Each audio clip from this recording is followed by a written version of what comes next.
Hi again. Welcome to episode 2 of this speedrun series. We managed to make 800 ELO last episode, so let's hope for a black game and some more Gurgenidze.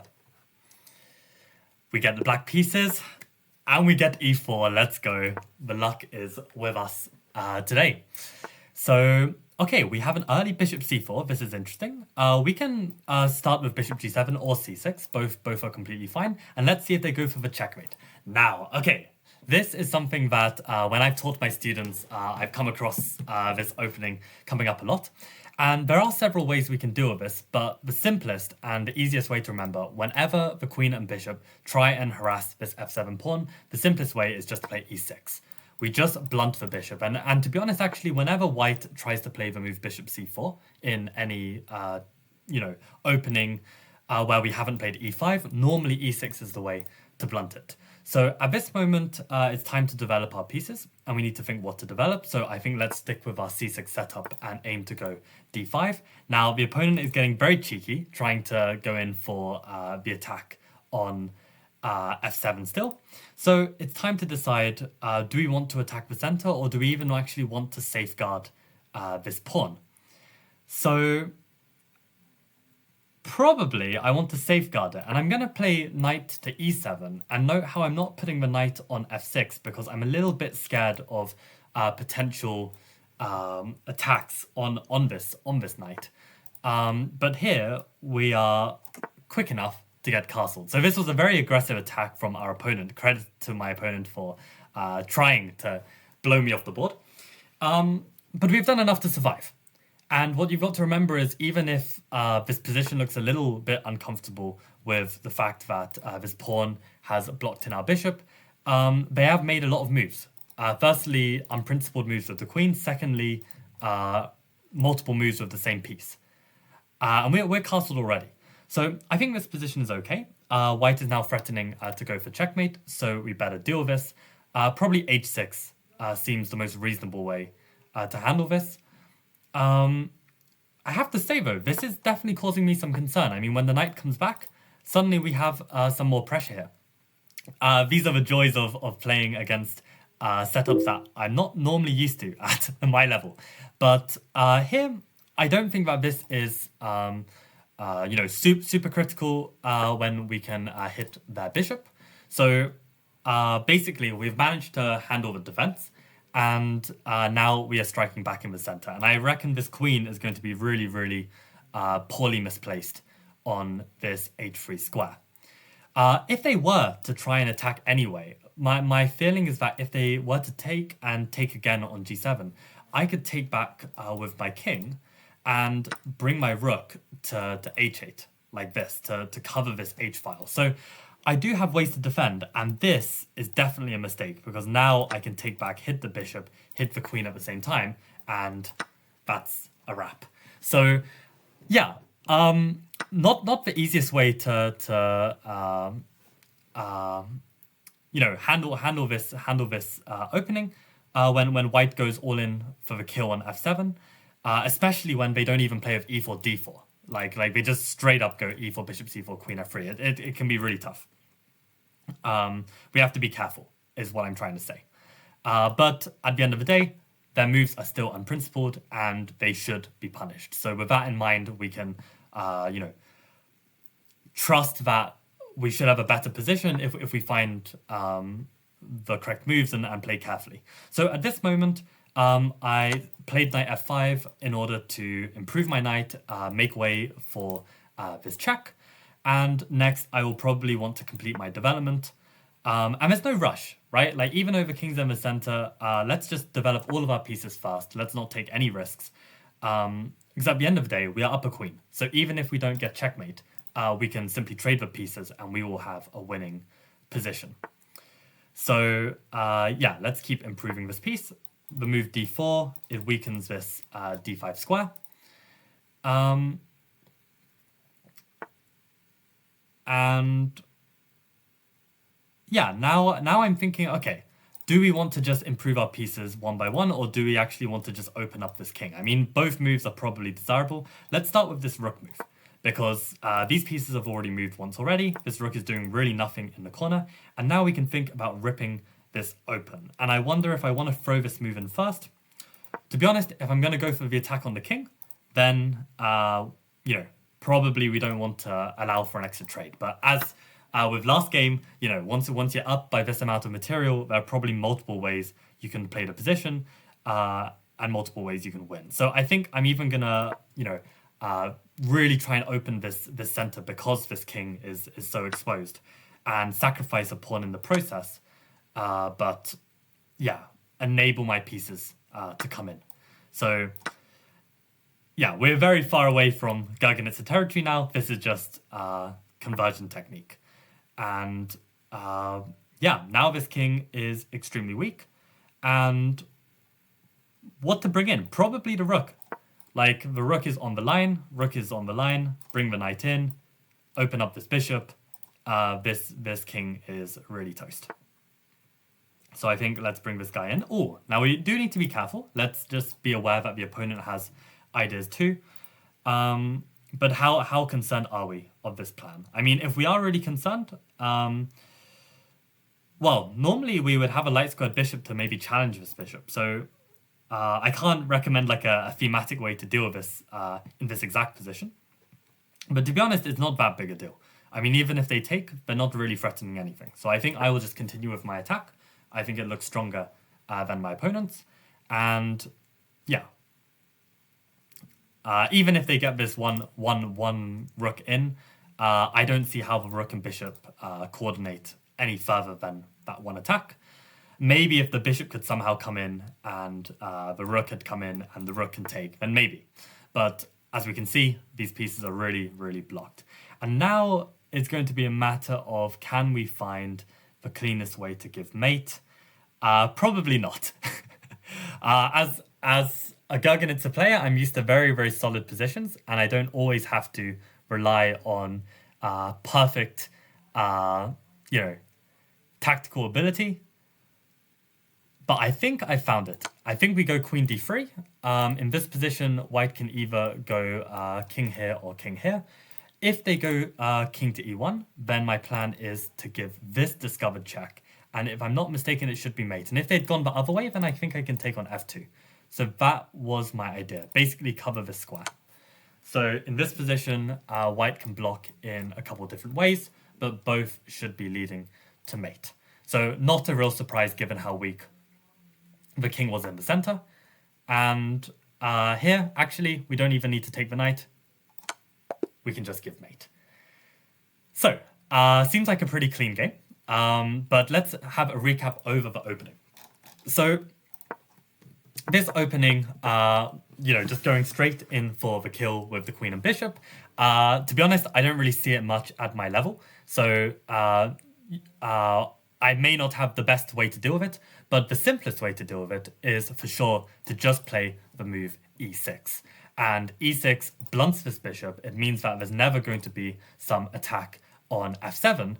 And by the time white has managed to get another piece to try and attack f7, we should have developed our kingside adequately to the point where we can castle in time. And this was really a perfect example of basically the opponent going all in. Let's imagine that they played this move knight h3. We should be aware of their potential plan, although in this position, it's not even a safe square, right? So that's why probably it was necessary for the opponent to play d3 first, cover this square with the bishop, and then only now that there's a threat, I'm still in time to play this knight e7, castle the king, and even here, when they're putting great pressure on my king, we can still handle this move. The reason why I didn't push two squares is because I was a little bit concerned of white going g4 to try and open up this position. So if you're ever concerned of your king getting opened, generally you don't want to push these pawns in front of your king too far up, because there's more chance that the position will get ripped open and your king will suffer. So just one square, kick this knight away. And yeah, there's a general rule in chess that if you get attacked on the side of a board, especially when it's like a premature quick attack, the general principle is you fight back in the center.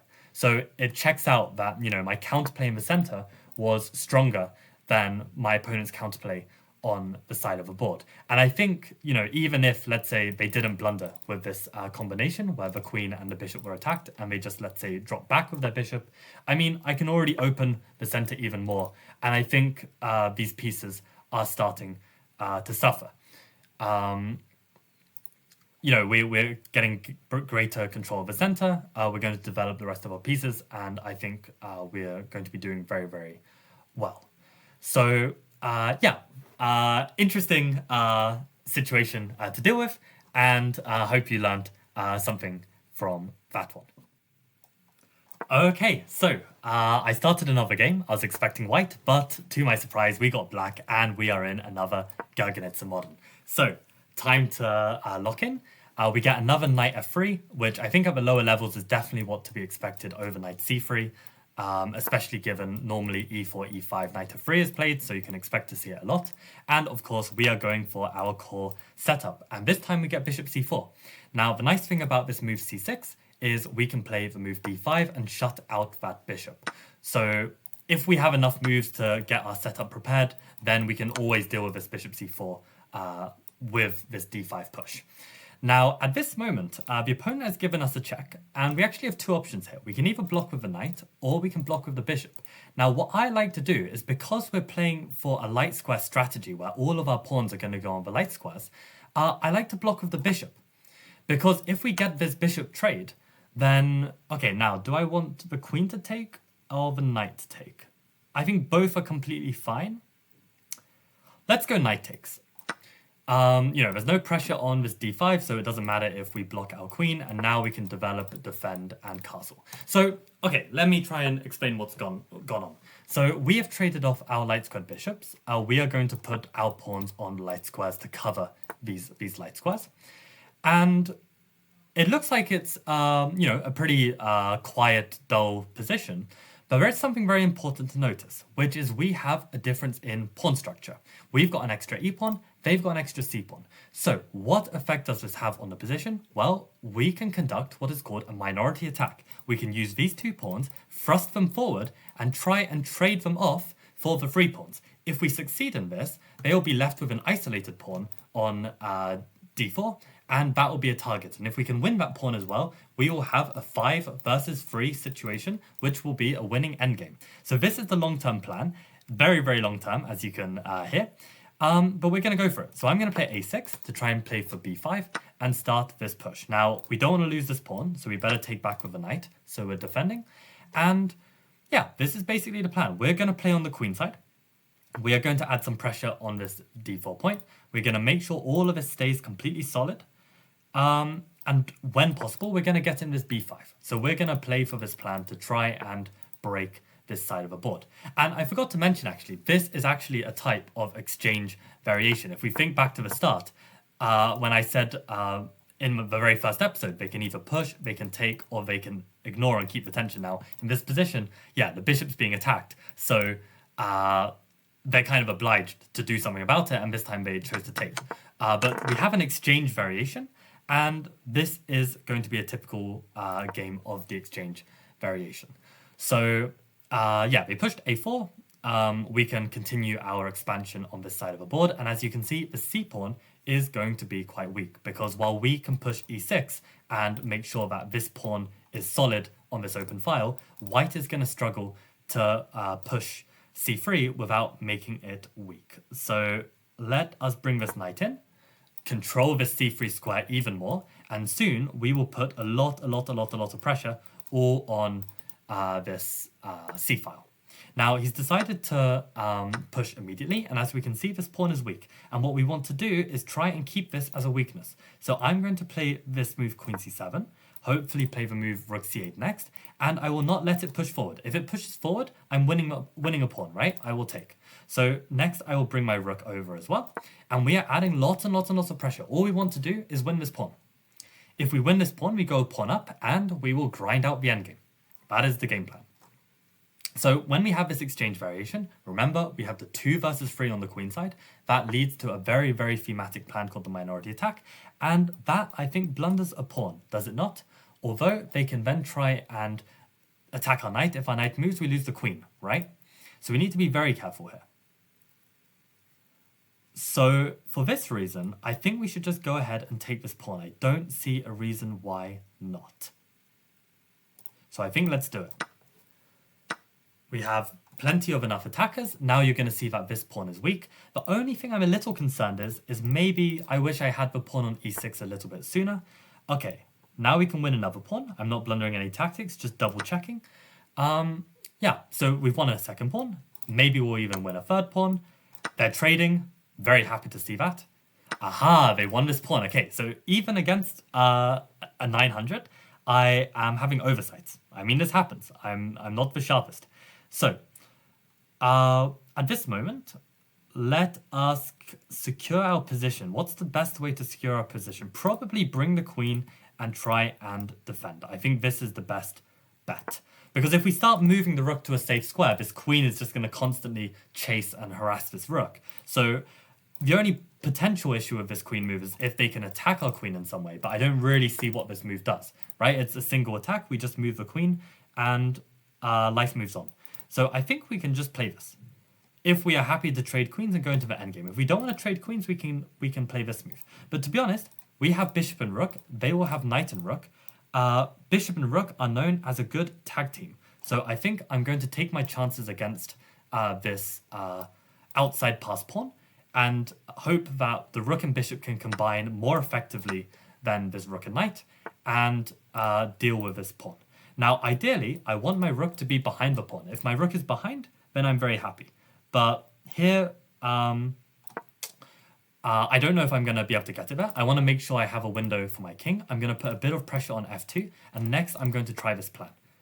Here I saw that I can support my bishop with the pawn to e5, and actually I could have gone for the trick, right? If they had taken this, okay, that's a free piece. If they had taken my bishop, I could have got checkmate. So I saw this a bit too late as well.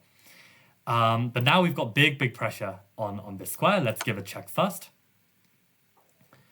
And maybe in this position, we can even come back to here, right? Because if they take my bishop, now I'm seeing the checkmate ideas. Okay, and then we get the mate. So, okay, I had to play a little bit quicker right at the end just because of my time situation. But as you can see, yeah, this was a typical example of the exchange variation in this Gurgenidze modern, where we get a slight difference in pawn structure, and that means we have a very different strategy than our opponent. Now, the interesting thing that I didn't get to cover actually in this game was what is our opponent's plan in this exchange variation structure? Yeah, we understand our plan now is this 2 versus 3 minority attack, but what does white do? Is white just going to sit and deal with this? Well, there are two things. Either white can play very precisely on the queen side to neutralize our minority attack in order to try and turn the tables on the queen side, but this requires a lot of skill and experience, which the average player does not have, and I wouldn't be so concerned about it, to be honest. And the more typical plan that white should go for is they should use the extra space that they have on the king side, because they've got a little bit extra pressure on this king side while this bishop is aiming at the queen side, to try and bring in their pieces and checkmate us on the king side. But the problem is that we have a fianchetto structure. I mean, problem for the opponent, right? We have a fianchetto structure, which means that our king is going to be very secure.